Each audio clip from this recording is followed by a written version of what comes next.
நான்காமின் உள்ளங்களே, வசந்த நவராத்திரியினுடைய பூஜையில் கலந்து கொள்வதற்காக இங்கே குழுமி இருக்கிறீர்கள். நாளை தினம் ராமபிரான் பிறந்த நாளான ராமநவமி. நான்காமின் ராமபிரான், அதை உங்களுக்கு நான் நினைவுபடுத்த வேண்டும். ஏன்னா பிராமண வஞ்சகன்றது புறையோடி போய்விட்டது. அவங்க எப்படின்னா, கண்ணபிரான் சொல்றார், வினையாற்ற கடமைப்பட்டு இருக்கிறாய், வினை பயனை விளைவிப்பவன் திருடன்ற.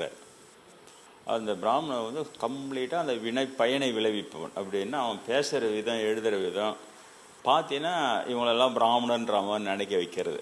அப்புறம் நீ எங்கேயாவது ஒருத்தர் ஆனால் கேட்டால், நாங்கள் எங்கேயுமே பிராமணன்னு சொல்லி நீ காட்டு அப்படின்ற. அந்த மாதிரி அந்த வினை பயனை விளைவிப்பவன் திருடன் பிராமணன். என்ன சொல்ல, இப்படி பச்சையாக திருடன்றீங்க, மோசக்காரன்றீங்க, வஞ்சகான்றீங்கன்னா சாமின்னா நான் என்ன பண்ணுறது? நான் படிக்கலை, இந்த உலகத்தையோ இல்லை பிராமணர்களையோ நான் படிக்கலை. பெரியவங்க சொல்லிட்டு போயிடறாங்க, மற்றவங்க கேட்கறதுக்கு தயாராக இல்லை. சத்தியமின்றி இருப்பான், அவன் தான் பிராமணன் அப்படின்ட்டு சொல்லிட்டு போயிட திருமூலர். ஆனால் ராஜாங்களே கேட்கல.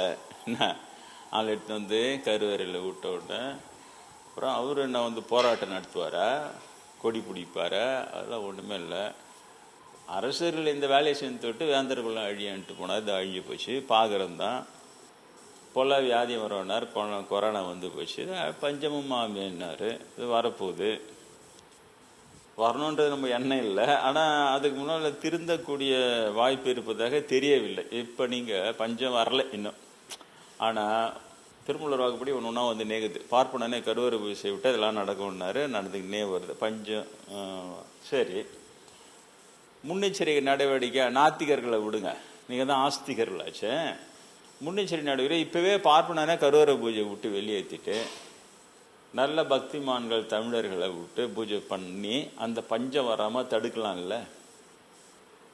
தடுங்களை பார்க்கலாம், யாராவது ஒருத்தராவது. செய்ய மாட்டாங்க. அது பேர் தான் விதின்றது.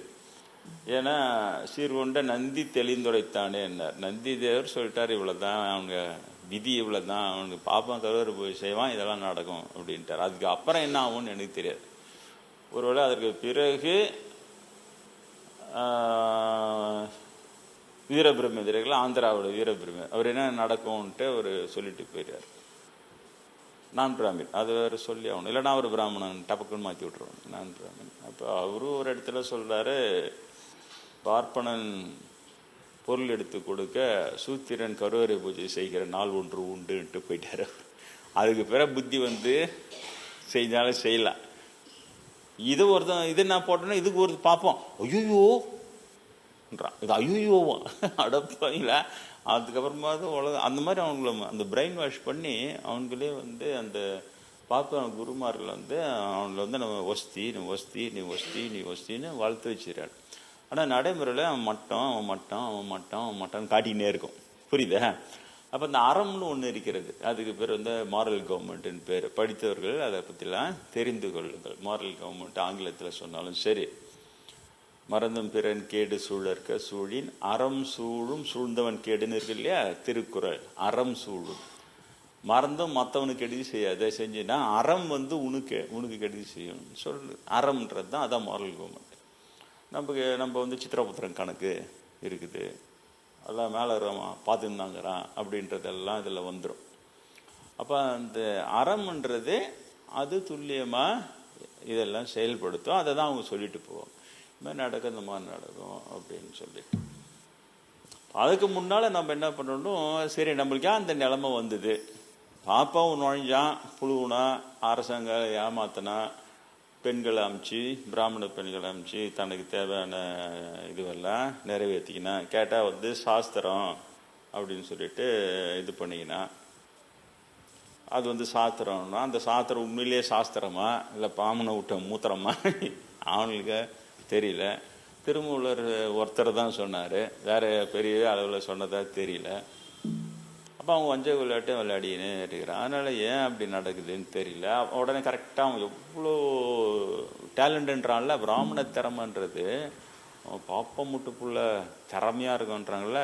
நல்ல திறமையாக இருந்தால் பரவாயில்ல, இது கெட்ட திறமை. அங்கே இயேசுவை கொலை பண்ணிட்டு இங்கே நோண்டதை மூச்சு விடாமல் அப்படியே மெயின்டைன் பண்ணிட்டானுங்க 2000 வருஷம். அவ்வளோ டைட்டாக இருந்து மெயின்டைன் பண்ணிட்டானுங்க. அந்த அளவுக்கு அவனுக்கு அதை. ஆனால் மகான்கள் கிட்ட ஞானிகள் கிட்ட மறைக்க முடியாது. அதனால் திருமூலர் பார்த்த உடனே அவனுக்கு ஒரு பெரிய நிலையில் தேவகுமார நிலையில் இருக்கிற ஒருத்தரை கொலை பண்ணிட்டு வந்துக்கிறானுங்க. ஆனால் அவருக்கு பார்த்த உடனே கண்டுபிடிச்சிக்கிறார். அதனால தான் சத்தியம் இருக்காது இவனுக்கிட்ட, நம்பாதான்ட்டார் டக்குன்னு. சத்தியம் இருக்காது இவன்கிட்ட, பக்தியும் இருக்காது. ஏன்னா பக்தி இருந்தால் கொலை பண்ணுவானே இயேசுவை, பக்தியும் இருக்காது, பரன் உண்மையும் இருக்காது. ஏன்னா இயேசு வந்து தேவகுமாரன்றாரு, ஆனால் இவங்க இயேசுவை துரோகி பொய்யன்றானுங்க. அதனால் பரன் உண்மையும் இருக்காது இவன்கிட்ட. பரன் உண்மை இருந்ததுன்னா இயேசு தான் தேவகுமாரன்னா அவர் சொல்கிறது முன்னாடியே இவனுக்கு சொல்லணும். தேவகுமாரன் ஏன் 3 கிழக்கு தேசத்துலேருந்து 3 ஞானிகள் வந்தாங்க. அவர் பிறந்த உடனே வந்து அவர் வணங்கிட்டு போகிறாங்க. எங்களுக்கு வந்து அந்த நட்சத்திரம் வழிகாட்டியது இல்லை. அவங்களுக்கு எப்படி தெரிஞ்சுது? பிறந்த உடனே இவர் தேவகுமாரன் பெரிய இது செய்ய வந்துட்டார். அவங்களுக்கு எப்படி தெரிஞ்சுது? ஏன் இந்த பாப்புற பரிசேயர் சதுசேயர்கள் ஸ்கிரைப்ஸ் இவங்களுக்கு ஏன் தெரியல? அதனால தான் அவர் இவன்கிட்ட பரன் உண்மை இருக்கா. பரன் உண்மை இருக்கிற அவங்களுக்கு தெரிஞ்சுடுது. ஆனால் இவங்களுக்கு அவரை துரோகி அப்படின்னு இவ்வளவும் சொல்கிறார். சொல்லியும் கேட்க மாட்டேறமா நம்பாள். அப்போது என்னென்னா அதுதான் வெறுமனே ஃபிசிக்கலாக வெளியில் வரைக்கும் பக்தி பண்ணிட்டு போயினேங்கிறான் நம்பாள். அவங்க உள்ளத்தில் வெள்ளத்தணையது மலர் நீட்டம் மாந்தரதும் உள்ளத்தணையது உயர்வுன்னு அந்த உள்ளத்தை பக்குவப்படுத்தினவங்க தான். அவங்க உள்ளம் பக்குவப்படுத்துறது தான் ஆன்மீகமே. முட்டாள்தனமாக ஒருத்தர் நேற்று பதிவு போகிறோம், இவங்க அவ்வளோ வெளிநாட்டில் போய் கோடிக்கணக்கில் சம்பாதிக்கிறோம், அது நீ வந்து பிச்சைக்காரன். ஆன்மீக விலகத்துக்கு அதுவும் நான் சொல்கிறேன் அந்த இதுலேயே போகிறேன். நான் அதான் சொல்கிறேன். இயேசுபிரான் சொல்கிறாரு, புறச்சடங்கை பெரிதுபடுத்தி உங்களை நீங்களே பெரிய சுத்தபத்தமானவன்னு காட்டிக்கிறீங்களாப்பா. உள்ளத்தை பொல்லாங்க நிறைந்திருக்கிறதே அதை சுத்தம் செய்யணும் போயிடும். அதை சொல்லு வர அந்த வீடியோ கிடையாது போடுறோம். அது வந்து பெரிய பணக்காரனாக இருக்கிறது, அது வந்து புறத்தில் இருக்கிறதா, அது அகத்தை விழுகுதா, அந்த அளவு கூட இல்லாதான் பித்தேரும் மூட பிராமணர் தாமன்றே முடிச்சார் திருமூலம். மூடாமல் அவங்ககிட்ட போய் விலகம் சொல்ல நீ மாலையே முடியாது. தெரியுதா? நீ எவ்வளோ விலகம் சொன்னாலும் அவன் சொல்கிறதையும் சொல்லின்னு இருக்கும். ஏன் எல்லா இடத்துலையும் அவன் ஸ்லோகம் சொல்கிறதே சொல்கிற ஸ்லோகம் அது. அதனால் அதில் ட்ரெயின் அப் ஆகிட்ட உடனே அவன் என்ன சொன்னாலும் அப்படி கேட்டோம் ஆமாம் யோகோ நம்மளுக்கு ஏற்றுக்கிறான் போகுதுன்னு உடனே இல்லை திரும்ப அவன் என்ன சொல்லணும் அதையே சொல்லுவான். நீ வேணா பிராமணன்கிட்ட ஆர்கியூ பண்ணி பாருங்க. முன்சரியா பண்ணாதையும் அவளை விட்டு துஷ்டனை கண்டா தூர விலகுன்ற மாதிரி பாப்பாவனை கொண்டா பறந்து ஓடி விடுங்க. என்ன ரொம்ப கெடுதி அவங்களோட இது. ஆனால் அவன் பார்த்தீங்கன்னா எல்லாத்தையும் கேட்டுப்பான். இந்த விவாத மேடை இதெல்லாம் நடத்துகிறாங்கல்ல, ஒருத்தவங்க டிஸ்கஷன்லாம் நிறைய இதில் டிவி சேனல் அதெல்லாம் கூட நீ ஒன்றா பாருங்க. அவன் எல்லாத்தையும் கேட்டுப்பான். அவன் சொல்கிறான் கேட்டு ஆமான்ட்டு அவனோடனே எல்லாம் ஆமாம் ஒதுக்க போகிறான் பொழுதுன்னு பார்த்தோன்னே அவன் என்ன சொல்ல வந்தானோ அதையே தான் திரும்ப சொல்லுவான். புரியுதா? சொல்லி அந்த மாதிரி போவான். அது மாதிரி அவனு பித்தியரும் கூட அவனெல்லாம் ஒன்று மூர்க்கரோடு முரணியல்னு சொல்லியிருக்கிறாங்க. வெறுமனே தெரிஞ்சுங்க, நம்ம ஒன்றுமே செய்ய முடியாது. ஏன்னா திருமூலர் சொன்னது பஞ்சம் வர்றது தடுத்துட்டாங்கன்னா திருமூலர் சொன்னது பொய்யின்னு ஆகிடும். அதுக்காகவே கூட பஞ்சம் வந்தாலும் வரும், தடுக்கவே முடியாது. ஆனால் இப்போ ஆரம்பிச்சுன்னா பஞ்சம் வந்த பிறகு புத்தி வந்து அதுக்கப்புறம் எதையும் சொல்லலை. அவர் கொஞ்சமாவது காப்பாற்றலாம், நம்ம நாட்டை காப்பாற்றலாம். ஏன்னா கருவறை பூஜைன்றது நீங்கள் நினைக்க முடியாது சாதாரண விஷயம் இல்லை. அதுவும் பெரிய பெரிய சிதம்பரம் கோயில், மதுரை மீனாட்சி அம்மன், திருவண்ணாமலை கோயிலில் அந்த கருவறையில் போய் நிற்கிற பூஜை செய்கிற ஆள் அவனுடைய எண்ணம் வந்து அந்த கலசம் வழியாக போய் பிரபஞ்சத்தில் பரவும். அதனால தான் அந்த இடத்துல நல்லவனை போடணும் அப்படின்னாங்க. சரிதா? நல்லவனை போடணுன்ட்டு பாப்பானை போட்ட அதனால தான் இவங்களாம் கடுமையாக கண்டிச்சாங்க. ஏன்னா இவன் உடனே இதெல்லாம் எடுத்து அவங்களுக்கு சொல்லுவாங்க. திருமூலர்கிட்ட போய் புறத்தையார குத்தம் சொல்லப்படாது. அந்த பாப்பாத்திங்க சொல்லிட்டு புறத்தையார குத்தம் சொல்லப்படாது, நீ என்ன வாரத்தாலும் புறத்தையார குத்தம் சொல்லப்படாது. புறத்தையார குத்தம் சொல்கிறதுக்காக சொன்னாங்க. நீ அழும்பு பூச்சி ஏன்னா நீ வந்து வேற யாரும் முன்னேறக்கூடாது, நம்ம மட்டும் தான் முன்னேறணுங்கிற இது உள்ளே வச்சுன்னுக்கிற. அவன் போய் அங்கே ஊற்றினான்னா அவன் மட்டும் முன்னேறிட்டான் பாரு, பாப்பா மட்டும். கரெக்டு தானே அது? அதுக்காக சொன்னாங்க. அது ஊர் உலக நன்மைக்காக வச்சுக்கிற அந்த கோயில். அதில் போய் நீ வந்து பாப்பா முன்னால் ஆதி சமய மக்கள் ஈவன் பண்டாரத்தாரெல்லாம் தமிழர்கள் தான், அவங்களாம் நல்லா பூஜை பண்ணின்னு இருந்தாங்க. இப்போ அவங்க கூட அவங்க தான் இப்போ பண்ணுறாங்க பொழுது ஆதி சைவ குலத்தை சேர்ந்தவர்கள்ன்ற பேரில் எல்லாம் பண்ணுறாங்க பொழுது. ஏதோ ஒன்று அவங்களே கூட நல்ல எண்ணம் கெட்டன்னு கலந்து தான் இருப்பான். அப்புறம் வந்து அதனால் கரெக்டாக பிடிச்சி எல்லாத்தையும். ஏன் அது இப்போது இங்கே ஒரு பெருமாள் கோயில் இருக்கு இல்லையா, கங்கராபாளையத்து பக்கத்தில், அது பேர் என்ன, குமளம் பெருமாள் கோயில் இருக்கு. அங்கே பூஜை பண்ணுறவர் 1 இயர் தான். தெரியுதா? அப்போ ஒரு சண்டை வருது. அப்போவே ஒரு சித்தர் இருக்கிறாரு, அவர் 1 இயர் சமூகத்தை சேர்ந்தவர். ஒரு சண்டை வருது. அப்போ பிராமணன் வந்து நாங்கள் தான் பூஜை பண்ணணுன்றான். அதெல்லாம் இல்லைன்னு சொல்லிட்டு அவங்க பெருமாளையை கேட்கலன்னா பெருமாள் ஆசிரியரியா அந்த சித்தர் பேரை சொல்லி அவர் தான் பூஜை பண்ணணுன்றார். அப்போ அதிலிருந்து வழியாக அவங்க தான் பூஜை பண்ணணும். பூணுலாம் போட்டுருப்பான். டக்குன்னு பார்த்தா உங்களுக்கு தெரியாது, கருப்பையர் நினச்சிப்பாங்க. என்ன அவங்க சமஸ்கிருதத்துலேயும் சொல்லுவாங்க, தமிழ்லையும் சொல்லுவாங்க. அவர் வந்து என்கிட்ட பேசியிருந்தார், சொன்னார் சமஸ்கிருதத்தில் நான் என்கிட்ட கூட சண்டைக்கு வந்தாங்க, சாமி பிராமணர்லாம் நீ என்ன சொல்கிற சமஸ்கிருதத்தில் இது சொல்லுன்னாங்க. நான் சொன்ன ஓடியே போயிட்டாங்க, இது எங்களை விட நீ ரொம்ப நல்லா சொல்கிறேன்னு ஓடியே போயிட்டாங்க அப்படின்னு சொல்லிவிட்டு. அதுபோல் அன்பர்களே, இந்த போல் திருமூலருடைய அந்த இது சொல்ல வந்தேன். நான் இன்றைக்கி சொல்ல வந்த விஷயம் என்னென்னா, சுருக்கமான விஷயம் என்னென்னா, இப்போ இவ்வளோ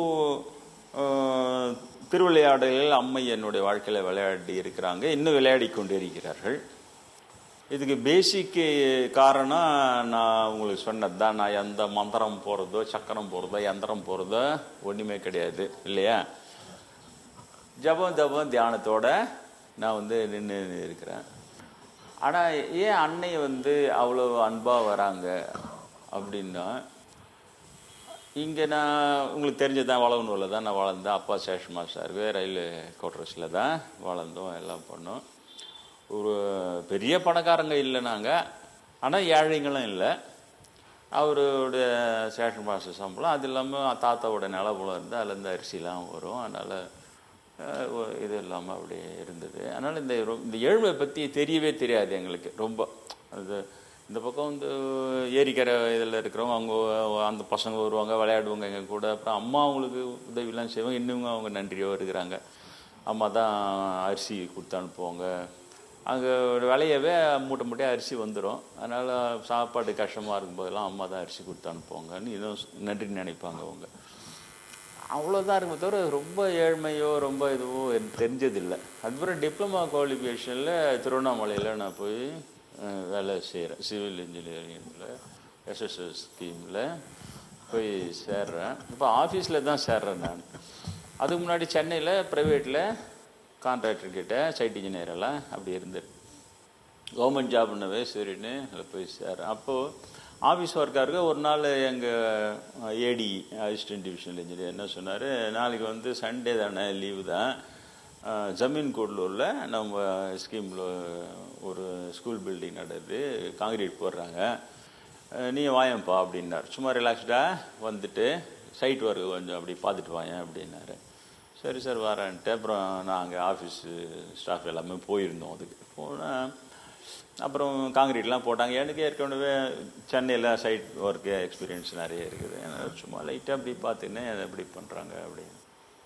அப்போ இந்த மதியம் சாப்பாடு லஞ்சுக்கு விட்டாங்க. விட்டோடனே எங்களெல்லாம் கூட்டின்னு போய் அந்த கான்ட்ராக்டர் நல்லா வடை பாயசெல்லாம் சாப்பாடெல்லாம் போட்டு சாப்பிட்டுட்டு அப்படி வந்தால் அந்த மதியம் சாப்பாடு அந்த ஜனங்களுக்கு கான்ட்ராக்டர் ஏற்பாடு பண்ணி அவர் தான் போடுறார் அந்த வேலை செய்கிற ஜனங்களுக்கு.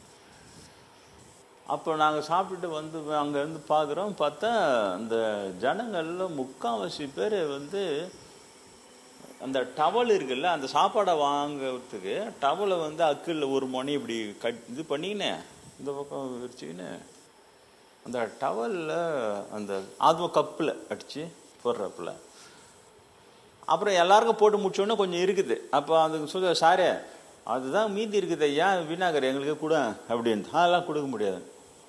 ஆனால் உண்மையிலே நான் பார்த்ததே இல்லை, துணியில் சாப்பாடு வாங்கி நான் பார்த்ததே.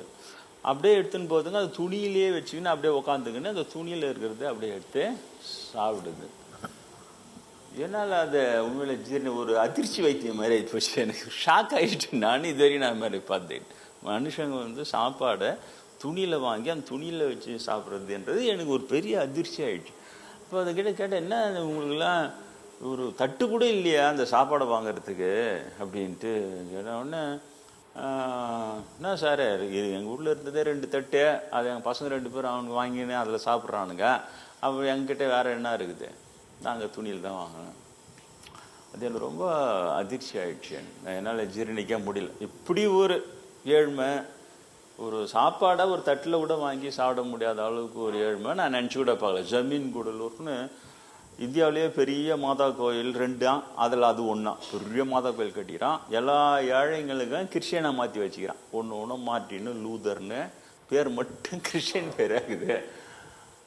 ஆனால் ஏழ்மை அந்த அளவுக்கு இருக்குது. அது கொஞ்சம் என்னால் ஜீரணிக்க முடியாமல் நான் அப்படியே நடந்து அந்த வயக்காட்டு பக்கமாக போயிட்டு, அப்புறம் ஒரு 19 வயசு போயிட்டு அங்கே போய் தனியாக போய் ஒவ்வொன்றும் அழுதுட்டேன். நான் என்னால் இது பண்ண இவங்க எதுக்கு அழறதுக்கு ஒரு மாதிரி அங்கே போய் ரொம்ப அழுதுட்டு, ஒருவேளை நம்ம பின்னால் பெருசாக நம்ம நிறைய சம்பாதிச்சோம்னா இது நம்மளுக்குன்னு வாழாமல் இந்த ஏழைங்களுக்காக வாழணும், இந்த வறுமையெல்லாம் போகணும், ரொம்ப தீர்மானமாக அது. ஏன்னா இப்படி ஒரு கொடுமை நாட்டில் இருக்கக்கூடாது. தட்டு கூட இல்லாமல் துணியில் வாங்கி சாப்பிட்ற அளவுக்கு ஒரு சக மனிதன் இருக்கிறான். நம்ம பார்த்துக்கினே நம்மளால் எதுவுமே செய்ய முடியல சொல்லிட்டு ஒன்றும் முடியல என்னால். ரொம்ப அழுதுட்டு அதுக்கப்புறம் என்னை தேடுறாங்க எங்கே போனார் அப்புறம் வந்துட்டேன். யார்கிட்டையும் எதுவுமே சொல்லலை. கிட்டத்தட்ட அதுக்கு பிறகுதான் உண்ணாமலை அம்மான் என்கிட்ட பேசுனது. நான் இந்த பரிசுத்த வாழ்வாளரான இல்லை ஞானம் வரும் நீ ஞானி அப்புறம் தான் ஞாபகம் வருது.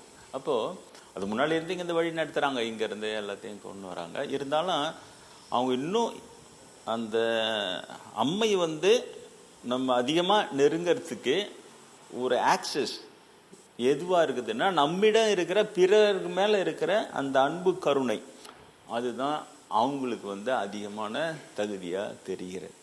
அதனால் அதை நீங்கள் தயவு செஞ்சு புரிஞ்சு அன்னையின் அருள் பெறுவதுன்றது அப்படியே பூஜையாக பண்ணிவிட்டு அப்படியே ஒரு சக்கரமாக போட்டு யந்திரமாக போட்டு அது எவ்வளோ பாப்பா பண்ணிக்கிட்டோம். புரியுதா? நமக்கு அது இல்லை. உள்ளன்பு தான் தகுதி இல்லையா? அது அப்புறம் தான் ஞாபகம். இப்போ எனக்கு ஞாபகம் இல்லை. அதுக்கப்புறம் ஒரு 3 நாள் கழிச்சு ஒன்று ஓஹோ அதுக்கு பிறகு தான் உண்ணாமலை அம்மன் அதை பண்ணாங்க அப்படின்ட்டு அது ஒன்று சொல்லணும்னு நினச்சி நான் அந்த பிறருக்காக அழும் கருணை உள்ளவர்களுக்கே வெளிப்படுவாய் போற்றி அது ஒன்று. அப்புறமா நான் திரும்ப பிஇ போயிட்டு வேலையெல்லாம் ரிசைன் பண்ணிவிட்டு சிதம்பரத்தில் பிஇ படிக்கும்போதும் அதே நிலை தான் வருது. 83 அந்த பிளாக் ஜூலை 83 இதில் இலங்கையில் தமிழில் படுகொலை பண்ணுறானுங்க. இங்கே தமிழன் கறி கிடைக்கணும், தமிழை தலையை வெட்டிட்டு வெறும் முண்டத்தை மட்டும் தொங்க விட்டு ஆட்டு இது தொங்க விடல அந்த மாதிரிலாம் தொங்க விட்டு அந்த ஃபோட்டோலாம் டிஸ்பிளே பண்ணி அதை பார்த்தோன்னே எனக்கு ஒன்றுமே முடியல. அப்போ தான் அந்த டிசிஷன் எடுக்கிறேன் நான், நம்ம இலங்கைக்கு போய் சண்டை போகணும், இவ்வளோ பெரிய குடும்பம் நடக்குது அப்படின்னு சொல்லிட்டு. ஆனால் அந்த மெஸ்ஸில் காலையில் டிஃபன் சாப்பிட்றதுக்காக உட்காருவோம். அந்த பேப்பர்லாம் பார்த்தோன்னா டிஃபன்லாம் சாப்பிட்டுட்டு அதுக்கப்புறம் இளமையாக்கினார் கோயில் அங்கே இருக்குது.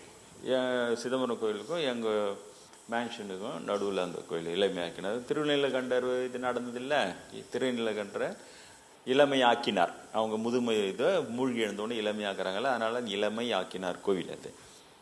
அப்போ முன்னாடி கோபுரம்லாம் இருக்காது, இடிஞ்சு போயிட்டு இருக்கும். கட்டி முடிக்க முடியாத இந்த கோயில் அது இப்போ எல்லாம் கட்டி முடிச்சிட்டாங்க. அப்போது அங்கே தான் போனேன். அப்போ தான் உங்களுக்கு நான் சொன்னேன், அப்போ தான் சண்டை போட போகிறான்னு முடிவு பண்ணி ஆவடி அப்போ செமஸ்டர் லீவில் ஆவடி சாமி கிட்ட போய் பேசும்போது நான் இந்த மாதிரி இலங்கையில் சண்டை போட போகிறேன் அப்படின்றதுக்கு அவர் என்னப்பா என்னடா என்ன மாதிரி சத்திரியனாக பிறந்தா தர்ம யுத்தம் செஞ்சு வீரமரணம் அடையணும், அப்போ தான் அடுத்த பிரிவில் பிராமணனாக பிறப்பான், அப்புறம் ஞானம் வரும்னு இதில் கீதையில் சொல்லிக்குது. காஞ்சி பெரியரும் அதை இது பண்ணிடுறோம். அப்புறம் தான் அவர் அதெல்லாம் திருத்தினார். அது மாதிரிலாம் இல்லை, அவங்க எதோ சொல்கிறாங்க. அப்புறம் பிரம்மேந்திரிட்ட வந்தோடனே அன்றைய மாலையும் அவர் வகுப்புலையும் அவர் அதெல்லாம் இல்லை, அப்போ தான் வர்ணம் இல்லை, ஆசிரமம் இல்லை, தர்மம் இல்லை, ஒரு மண்ணும் இல்லைன்னு சொன்னார். எல்லாம் மனித அடி இருக்குது, கடவுளுக்கு சம்மந்தம் இல்லை சொல்லிட்டு அதெல்லாம் அவர் சொன்னார். அவரும் சொல்லி இதே மாதிரி தான் நிறைய பேரை திசை திருப்பிடுது. வர்ணாசிரம விளக்கன்றது ஆன்மீகத்தில் முன்னேறக்கூடியவன் நீ, ஆனால் உன்னை பாரு போய் சண்டை போட்டு சாவுன்னு உன்னை இப்படி திருப்பி உன்னை வீணாக்கிடுது. அதனால் எச்சரிக்கையாக இது மாதிரி நிறைய பேர் வீணாகிட்டாங்க. பல 100 விவேகானந்தர்கள் வீணாகிட்டாங்க எல்லாம் சொன்னார். ரொம்ப போல்டான சாமிகள் இவனோ சொல்கிற ஒரு பிராமணாக இருந்தார், பிராமணுங்க சுற்றி இருக்கிறவனுங்க பொண்ணு இருக்குனாங்க, அதெல்லாம் கரெக்டு தான். ஆனால் அதையும் அவரே சொல்லிட்டார், தனி மனிதன் என்னும் பொழுது நான் கோழை, சமுதாயத்தை வழிநடத்தும் பொழுது நானே மாபெரும் வீரன் அப்படின்லாம் சொல்லுவேன். அந்த வீரமாக அந்த உண்மையை சொல்லணும். அதெல்லாம் சொல்லி தான் என்னெல்லாம் அவர் தேத்தினார். அப்போது திரும்ப லீவ் முடிஞ்சு நான் போகிறேன் சிதம்பரம். போயிட்டு காலேஜ் திறக்கிறாங்க, போய் சேர போகிறேன். அப்போ தான் இளமையக்கிணர் கோயில் சுற்றி வந்தோன்னா எனக்கு ஆவடி சுவாமிகள் என்ன சொன்னாருன்னா, அங்கே துர்கா தாண்டவமாடுறா, நீ உன் கடமையை செய்ய, அவளுக்கு தெரியும் எது நல்லது கெட்டதுன்னு சொல்லிட்டு. அங்கே துர்கா தாண்டவம், நீ அதில் தலையிடாத, நீ உனக்கு படிப்பு அதில் கவனமாக இரு, நீ போய் படிப்போ அதெல்லாம் விட்டுடுன்னு. சரின்னு பெரியவங்க சொன்னால் கேட்குற இது என்கிட்ட இருந்தது. அதனால் சரி அவர் சொல்கிறாருன்னு. அப்புறம் குருநாதர் அதை சொல்லுவேன், பிரம்மேந்திரன் சொல்லுவேன். அப்புறம் திரும்பவும் அங்கே போனேன். அப்போது அந்த இளமையக்கிணறு கோயில் அப்படி சுற்றி வரும் பொழுது அந்த அன்றைக்கும் அதே மெஸ்ஸில் அந்த நியூஸ்லாம் நேரம் அந்த ஃபோட்டோலாம் பார்க்குறேன். திரும்ப என்னால் துக்கம் தாங்க முடியல. அப்போ திரும்ப இளமையக்கிணறு கோயில் அகஸ்மாத்தாக தான் சுத்தமாக துர்கை கிட்ட வந்தோடனே ஆவடி சாமி சொன்ன ஞாபகம் வந்துடுச்சு. அப்போ அவங்ககிட்ட வேகமாக நீ தான் அங்கே தாண்டவம் மாறுற, நீ நினச்சா அந்த கொடுமைலாம் நிறுத்தலாம் அப்படின்ட்டு அதை ஆர்கியூ பண்ணுறேன். எனக்கு ரொம்ப துக்கம் தாங்கலைன்னும் போது தான் அப்போ தான் துர்கை சரியில்லைன்னு இறங்கி அதை சொன்னான். இந்த உலகத்துக்கே தாய் நான், என்னை விட உனக்கு கருணை அதிகமாயிடுச்சா அப்படின்னா. இப்போ அந்த மாதிரி துர்கை கேட்கணுன்னா யாருக்கு கேட்டா?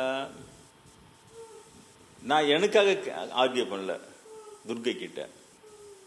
இலங்கை மக்கள் துன்பப்படுறாங்க, நீ நினைச்சா நான் ஆவடி சாமி சொல்லிக்கிறார் துர்கா தாண்டவம் வர, நீ நினைச்சா அது நிறுத்தலாம், நீ ஏன் நிறுத்த மாட்டேன்னும் போது டக்குன்னு அவளுக்கு இந்த உலகத்துக்கே தாய்னா என்னை விட உனக்கு கருணை அதிகம். ஷாக் ட்ரீட்மெண்ட், அப்படி அதிர்ச்சி ஆயிட்டேன்.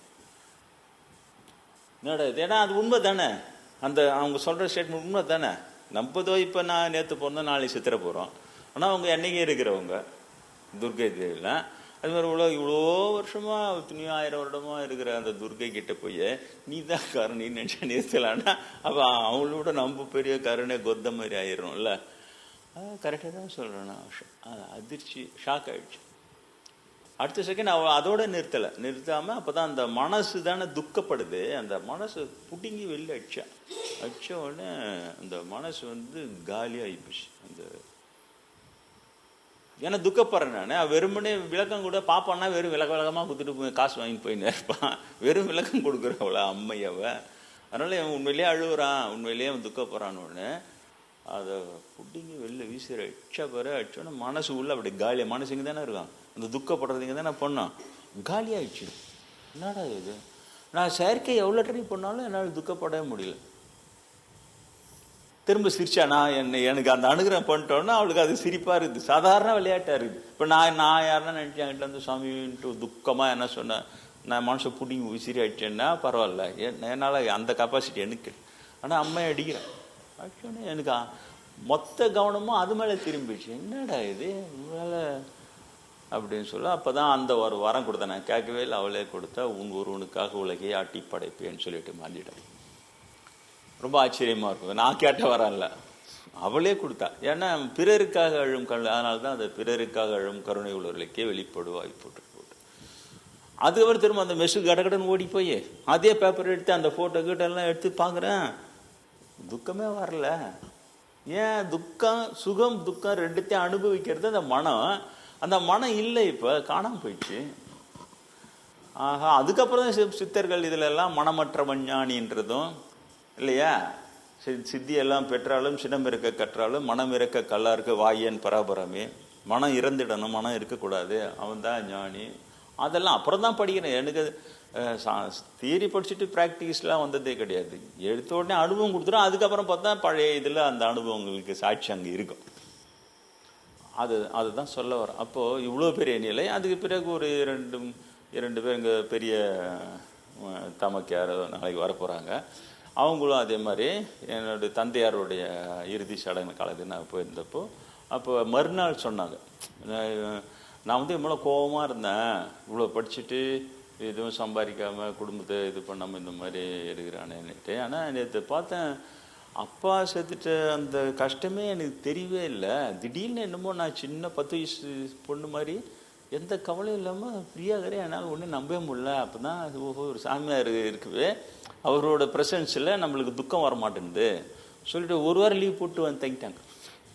ஒரு அது இருக்கும்போதே நம்ம இதெல்லாம் அனுபவிச்சிக்கலாம் சொல்லிட்டு நான் அந்த மாதிரி வந்து அதுமாரி இன்னொருத்தவங்களும் அங்கே நான் தவ வாழ்க்கையில் இருக்கும்போது பெரியம்மாவோட மருமகள் அவங்க தான் எனக்கு சுடு தண்ணியெல்லாம் கொண்டு வந்து குளிக்க கொள்ள எல்லாம். அப்புறம் அவங்களும் பெரியம்மா கிட்ட சொல்லிக்கிறாங்க. நான் சாமியாருக்கு வந்து எல்லா சாமியார் தான் சொல்லுவாங்க, பெரியம்மாவே என்ன அப்பான்னு தான் கூப்பிடுவாங்க. என்னப்பா அப்படின்னுவாங்க. அப்பா அம்மா யாருன்னா எதனா கஷ்டமா அப்பா கிட்ட சொல்லுமா அப்படின்னுவாங்க. அவங்கள அப்பான்னு கூப்பிடுவாங்க. அது சென்னையில் ஒரு நல்ல பழக்கம், அப்பான்னு கூப்பிட்ற பழக்கம். அப்போ வந்து அப்போ காவிலாம் போடவே இல்லை. அந்த தனிமையாக கொட்டாயில் இருப்பேன். எப்பயாச்சும் வெளியில் வருவேன் ஒரு வாரத்தில் ஒரு நாள். அப்போ டக்குன்னு வெந்நீர் போட்டுன்னு வந்து குளிக்கிறதுக்கு அங்கே பக்கெட் எடுத்து வைப்பாங்க. அப்புறம் குளிச்சுட்டு சும்மா ஒரு 10 நிமிஷம் பேசி திரும்ப போயிடும். அப்போ அவங்க சொன்னாங்க, அந்த குளிக்கிறதுக்கு வெந்நீர் எடுத்துன்னு போய் வச்சேன் சாமியாருக்கு. அப்போ சாமியார் வந்தார். அப்போ பார்த்தா என் மனசுலேருந்து யாரோ எதையோ பிடுங்கி போட்ட மாதிரி இருந்தது. அத்தை மனசு உள்ள காலி ஆயிடுச்சு. இது எனக்கு ரொம்ப அதிசயமாக இருக்குதுன்ட்டு எங்கள் பெரியம்மா கிட்ட சொல்லிடுறேன். அப்புறம் எங்கள் பெரியம்மா என்னப்பா இந்த மாதிரி சொல்லுது. அப்போ இருக்கும். ஏன்னா அவங்க ரொம்ப கஷ்டத்தில் இருந்தாங்க, ரொம்ப துக்கமான சூழ்நிலை அவங்க சூழ்நிலை. அப்போ தான் எனக்கு ஞாபகம் வந்து, நம்ம துர்கை எப்படி நம்ம மனசை பிடிங்கி போட்டாலோ அதை போல் நம்மக்கிட்ட நெருக்கமாக வரும்போது அவங்கள துக்கப்படாமல் பார்த்துக்குது. அது பிடிங்கி போட்டுட்டு காலியாக்கிடுது. அவங்க கஷ்டம் தீரவே இல்லை, அந்த கஷ்டம் அப்படியே தான் இருக்குது. ஆனால் எனக்கு அந்த வெந்நீர் அடிச்சு கொடுக்குறத அந்த தூண்டுலாம் அவங்க செஞ்சுன்னு இருக்குவே, ஆட்டோமேட்டிக்காக அதுக்கு ஆசீர்வாதமாக அது அவங்க மனுஷன் பிடிங்கி போட்டு காலி ஆகிடுச்சு. அவங்க அதிசயமாக சொல்லியிருக்கிறாங்க. என்னால் நம்பவே முடியல, எனக்கு எந்த கஷ்டமுமே தெரியல, உள்ளே அப்படியே காலியாகுது, கஷ்டப்படுறதுக்கு மனசே இல்லை, இது அதிசயமாக இருக்குதுன்னு அவங்க சொல்லியிருந்தார். அதுபோல் அதுதான் அதை எழுதுகிறார். அணுகும் மற்றவருக்கும் மனதே காலியாக ஆக்கி காட்டியவளே போற்றி. புரியுறதா? அதனால் இன்றைய தினம் அது நினைவில், ஏன்னா நாளையோடு முடிகிறது. நாளை ராமபிரான் பிறந்த நாள். ரொம்ப டைட்டாக இருக்கும், ரொம்ப விலகலாம் சொல்ல முடியாது. நீங்கள் நினைவில் கொண்ட வசந்த நவராத்திரியில் நீங்கள் கற்றுக்கொள்கின்ற பாடம், அம்மை உண்மை இவ்வளவும் விளையாடுவாள் அவள் நினைத்தால். அதுக்கு ஒரு பெரிய மந்திரமோ யந்திரம் சக்கரம் ஜீபும்பாலாம் இல்லை. என்ன, அவள் இறங்கி பேசணும், அவள் இறங்கி விளையாடணும்னு சொன்னால் ஒரே தகுதி, பிறருக்காக அழ வேண்டும். பிறர் கஷ்டத்தை பார்த்து நம் மனம் தானாக செயற்கை அழுவுறதில்லை. பிறர் மன கஷ்டத்தை பார்த்து மன அதிர்ச்சி அடைந்து தானாக யாருக்குன்னா அழுதுதுன்னா அந்த நொடி அம்மை வந்து இறங்கிடுவோம். வேற எந்த இதுவுமே அதெல்லாம் இல்லை. அதை நினைவில் கொள்ளுங்கள். இப்பொழுது ஆஞ்சநேயர் அடியனுக்கு சொல்லிக் கொடுத்த 2 ராமநாம பஜனைகளை சொல்லிவிட்டு வசந்த நவராத்திரியின் 8ஆம் நாள் பூஜையை செய்யலாம்.